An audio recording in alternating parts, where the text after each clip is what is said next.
अब अंतिम राशि है मीन राशि। मीन, और जिसमें ही शुक्रदेव अभी उच्च के हैं उसी राशि में है, तो मीन राशि का तो कहना ही क्या।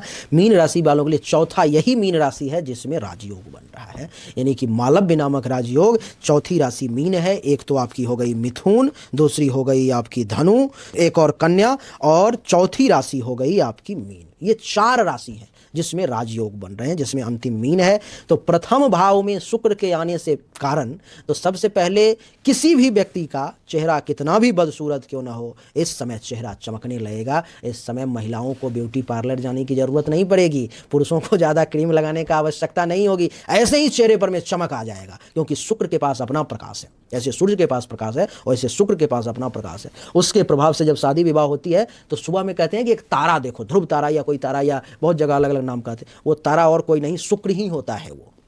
वो चमकता रहता है सबसे ज़्यादा। तो आपके चेहरे पर में इस समय में आ गया है तो चेहरा चमकदार हो जाएगा, सुंदर हो जाएगा। मस्तक पर में बैठा हुआ है तो ज्ञान में वृद्धि हो जाएगी। थोड़ा भोग विलास ज़्यादा, कंजूसी कम करोगे, खर्च ज़्यादा करोगे, एंजॉय ज़्यादा करने वाले हो। और आपको बता दूं कि अभी से 31 मई तक कुछ ना कुछ बहुत बड़ा काम मीन राशि वाले करने वाले हैं, जिससे उनके परिवार के लोग, समाज के लोग और वो खुद अपने आप पर में गर्व करने वाले हैं, यानी कि गौरवान्वित होने वाले काम करने वाले हैं। और आपको मैं एक बात बता दूं, प्रथम भाव में है तो कहते हैं कि व्यक्ति के पास में कितना भी कुछ आ जाए, लेकिन जब अहंकार आ जाता है तो सब कुछ नाश हो जाता है। वो कुछ समय के बाद चलता नहीं ज़्यादा दिन।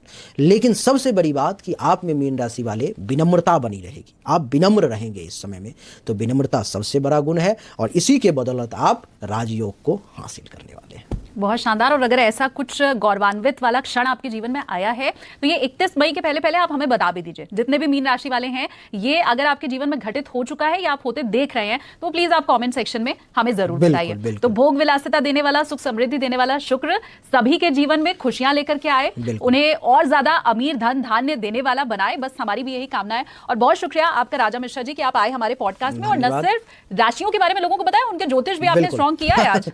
सही बात है। ठीक है, तो ऐसे ही और ज्योतिष की क्लासेस आगे भी आपसे हम लेते रहेंगे। लेकिन अगर आप चाहते हैं कि ये ज्योतिष की क्लासेस आपको आगे मिले तो आप प्लीज लोगों को कहें कि वो कमेंट्स में बताएं। कमेंट में भी बताएं। आप कमेंट में जो है आपके जीवन में जो भी अच्छा बुरा चल रहा है आप जरूर लिखें। जब आप लिखते हो तो हमें एक फीडबैक मिलता है कि किस राशि पर में कितना प्रभाव पड़ रहा है, नहीं पड़ रहा है। और कुछ लिखें या ना लिखें, लेकिन जो आपकी भलाई जिससे होने वाली है, नमो सुंग शुक्राय नमः, हिंदी या अंग्रेजी किसी में आप लिख दें। पुरुष वर्ग के लोग ओम सुंग शुक्राय नमः जरूर लिखें और भगवान की कृपा रहेगी तो आपका ऐसे ही जय जयकार होता रहेगा। वीडियो को ज़्यादा से ज़्यादा शेयर करें, बहुत लोगों तक पहुंचाएं, क्योंकि फर्स्ट वीडियो को 30-40 लाख लोगों ने प्यार दिया, इसीलिए मैं लौट करके आया हूँ। अगर आप प्यार दोगे तभी मैं फिर आऊँगा अगले वीडियो। राशि यानी कि बृहस्पति की मीन राशि, मीन राशि वालों का कैसा रहेगा मई का लव लाइफ? देखिए, मीन राशि वालों के लिए बढ़िया है, ऐसा कुछ नेगेटिव नहीं है। आपकी प्रेम संबंध सामान्य तरीके से चलेंगे और थोड़ा बहुत है कि हाँ, जो अब ग्रह बदलेंगे वो थोड़ा तो इफेक्ट जरूर देने वाले हैं आपको। ठीक है, तो वो इफेक्ट ये होगा कि हो सकता है कि अचानक से आपको अपने पार्टनर की तरफ से कुछ हार्श, मतलब कठोर बातें सुनने को मिल जाएं, या फिर थोड़ी सी लड़ाई किसी और के कारण हो जाए। और अगर मैरिज लाइफ की बात करें तो दाम्पत्य जीवन में बच्चों के कारण आपस में हस्बैंड वाइफ की दिक्कत हो जाए, तो ये चीज़ें असर डालेंगी। लेकिन एक मतलब गहरा प्रभाव जगह कि रिश्ता ही खत्म होगा, ऐसा कुछ नहीं होना चाहिए इनके साथ, वो नहीं होगा। तो वो ठीक है, ऐसा कुछ नहीं, प्रेम बना रहेगा, अच्छा देख पाएंगे आप। और मैम जिनका नो कॉन्टेक्ट सिचुएशन है उनके लिए उनके लिए अब क्या है कि रिश्ते अगर उनके कोई कनेक्शन नहीं है तो ये होगा कि 14 मई के बाद से चीज़ें उनके लिए बेस्ट हैं। अब कोई रिश्ता आ सकता है, कोई अगर इस वक्त तो ये होगा कि जो दोस्ती थी ना वो भी प्यार में बदल सकती है, उस वक्त भी प्यार की तरफ आपका रुख जा सकता है। तो टाइम तो अच्छा है मीन राशि के लिए। प्रेम मामलों में ठीक है, सौम्य रहेगा, कठोर नहीं है बहुत ज़्यादा। आप अपने रिश्ते को चला पाएंगे। मैरिज की बात है तो वहाँ पे भी आपको प्रेम बना रहेगा। बस छोटी मोटी उठापटक है वो तो चलती हैं, कंट्रोल कर लेंगे। और मैम जिनका ब्रेकअप हो रखा है या सिंगल है तो उनके लिए क्या है लव लाइफ में? उनके लिए अभी शुरुआत का टाइम तो बनेगा, वो बनेगा कम से कम 22 के बाद ही बनना है, वो ज़्यादा बेस्ट होगा। यानी 1 महीना पूरा ख़त्म होने वाली बात है, तभी कुछ बेहतर है। पर वही है कि इंतज़ार करेंगे तो बुरा भी नहीं है। तो आने वाले टाइम में आपको अच्छा जो मिलेगा वो लंबा भी चलेगा आपके लिए, तो ये खासियत रहेगी आपकी। और गुरु का तो अब स्थिति परिवर्तन है, आपकी राशि के ही स्वामी है, तो आपकी लाइफ में कोई समझदार व्यक्ति ही आएगा जो आपको भी आगे बढ़ाएगा। तो इंतज़ार कीजिए, आपके लिए भी अच्छा है। और जिनको शादी के लिए करना है मैम? शादी का तो अभी इस महीने तो मुश्किल है अभी, तो अभी तो इंतज़ार, शादी का तो इंतज़ार है अभी। प्रेम का तो नहीं है इतना जितना शादी के लिए इंतज़ार चल रहा है। और मैम उपाय क्या करना है इनको? उपाय के रूप में ये लोग कर सकते हैं कि अगर हो सके तो थर्सडे के दिन कुछ टाइम के लिए पीला धागा अपने गले में धारण करें।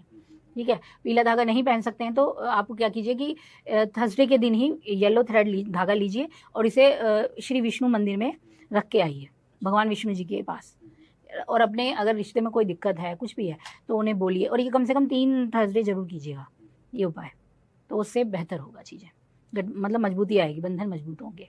अब बात करते हैं मैम इनके उपाय के लिए, इनको कौन से उपाय करने चाहिए? देखिए इनके स्वामी तो गुरु हैं, ठीक है ना, और इनको प्रेम को सही करना है तो इनके लिए ज़रूरी है कि एक तो गुरु का करें, एक चंद्रमा के लिए, दोनों के लिए उपाय कर लीजिए। तो उसमें बेस्ट आपके लिए रहेगा कि आप अपने पास कुछ समय के लिए अपने पास रखें, एक तो हल्दी का टुकड़ा अगर ले सकें वो रखें, और साथ में वाइट चंदन का यूज़ करें।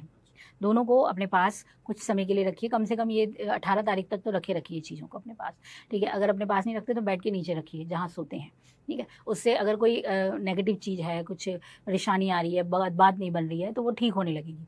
और 18 के बाद, मई के बाद की स्थिति में ये दोनों चीज़ों को आप पानी में बहा दीजिए, तो ये आपके लिए नेगेटिव ऑरा भी बह जाएगा।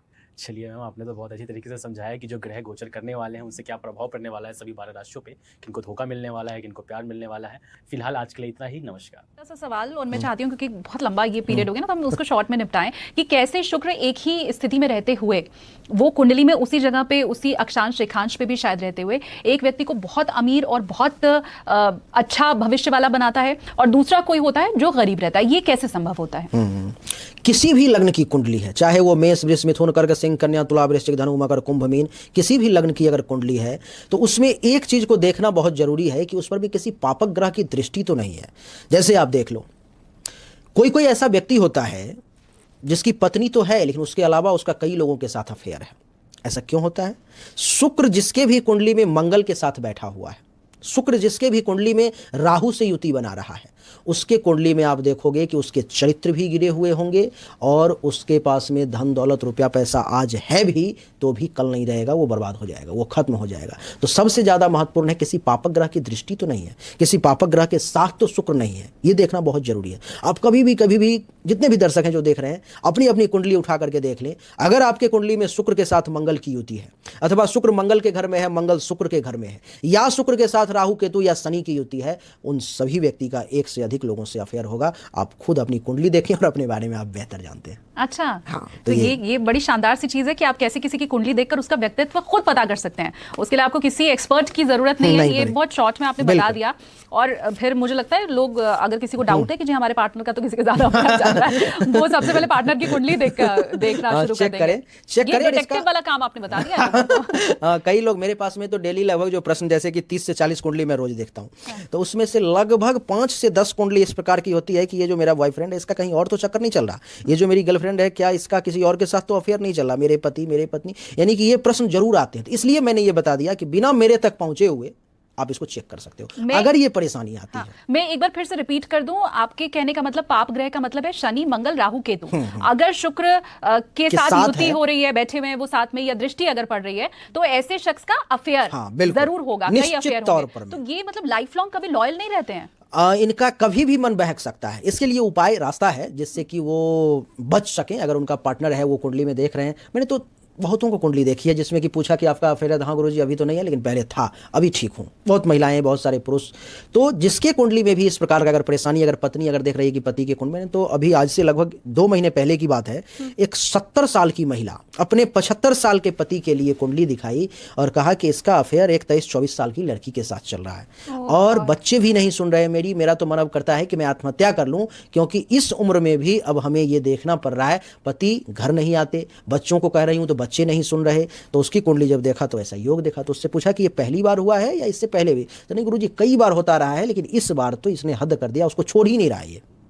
तो ये उस ग्रह का प्रभाव है। और शायद यही वजह थी कि हमारे जो पहले के हमारे जो पुरानी पीढ़ी थी वो कुंडली मिला के ही जरूर शादी करती थी। न सिर्फ कितने गुण मिले हैं बल्कि व्यक्ति का खुद का व्यक्तित्व कैसा है, चरित्र कैसा है, ये सारी चीजें कुंडली के जरिए पता चल जाती हैं। और तभी विवाह किया जाता था। जब खासकर मैं कहूंगी जो पुरुष वर्ग है वो उसका चरित्र ठीक है, वो खाने पीने वाला नहीं है, ये सारी चीजें जरूर जो हमारे पुरानी पीढ़ी के लोग थे या गुरुजन थे वो इन चीजों को जरूर देखते थे। ऐसी कोई कुंडली अगर आप जानते हैं तो हमें जरूर आप कॉमेंट करके बताइए कि हाँ हमें अच्छा, इससे एक छुटकारा कैसे मिल सकता है, थोड़ा सा बता देता हूँ। वो मान लो कि किसी भी व्यक्ति के कुंडली में राहु की दृष्टि है या राहु के साथ कंजक्शन युति बना रहा है शुक्र, और तब ये परेशानी अगर हो रही है तो आप राहु केतु के मंत्र का जाप अपने पति के लिए या पत्नी के लिए शुरू कर दो, आप वो परेशानी दूर हो जाएगी। मंगल के साथ ये है, मंगल के साथ बना रहा है, मंगल खून का मालिक है, वो रक्त का उबाल इतना तेज कर देता है कि लोग अपने काम वासना को कंट्रोल नहीं कर पाते, एक से अधिक पार्टनर के पास चले जाते हैं।